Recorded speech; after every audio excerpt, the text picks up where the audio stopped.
Hello once again, and now we're ready for our last 5-Minute Freedoms video.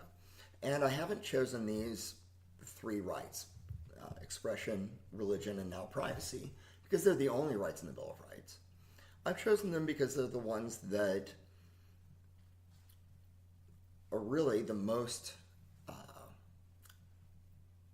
relevant in modern society. When we get to defendants' rights and the protections of those accused of crimes, that's an entirely separate issue. For right now, though, we're focusing on this sort of civil liberties idea the idea of civil liberties that don't necessarily involve you being thrown in jail for the rest of your life. So, moving on, the right to privacy. It is not listed in the Constitution. There is no mention in the Constitution or the Bill of Rights of the right to privacy. Now, the framers, again, when we get back to the Ninth Amendment and so forth, they kind of seemed to assume, based on contemporary writings, that people did have this right. And there are several amendments that kind of reflect that. The First Amendment gets into that a bit. The Third Amendment, with respect to quartering of soldiers, implies that there's some idea of the sanctity of the home. You don't have to have government soldiers in your house. And then you get the Fourth and Fifth Amendments, which do relate more to criminal protections. But even then, this bit that you don't have to testify against yourself. Your right to be secure against unreasonable search and seizure of your possessions or your papers, your thoughts. And so these amendments together were used by the court to establish eventually an explicit right to privacy. Or a right to be left alone, by the way. I mean, that's really what you want to think of. I don't want people spying on me all the time.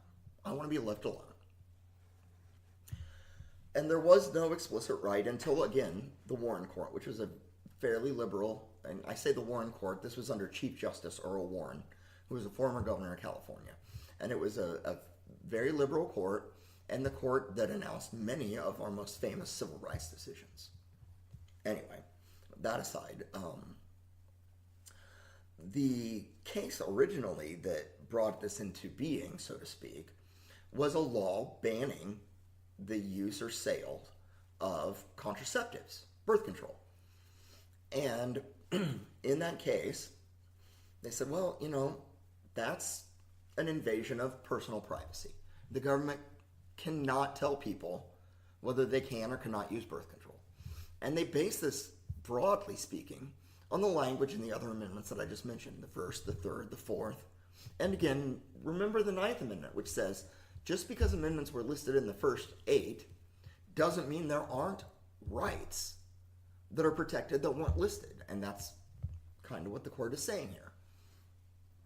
And eventually, that prohibition on government restrictions on access to contraceptives was later used in Roe v. Wade to, at least in some senses, or in some instances, restrict the government's ability to keep people from having abortions.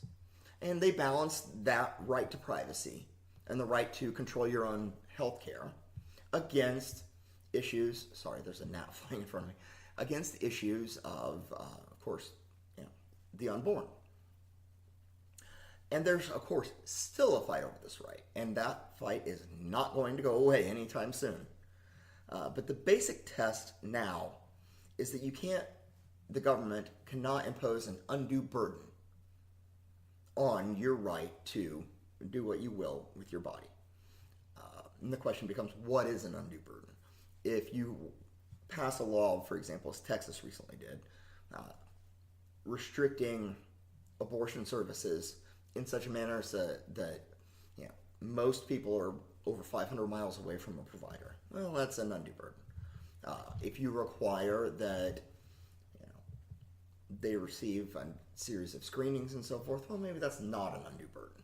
And again, the court is playing a balancing game here because, as with everything in the Constitution, these are gray areas, and you can always find that line someplace in the middle where it's, well, wait, is this okay? Is this not okay?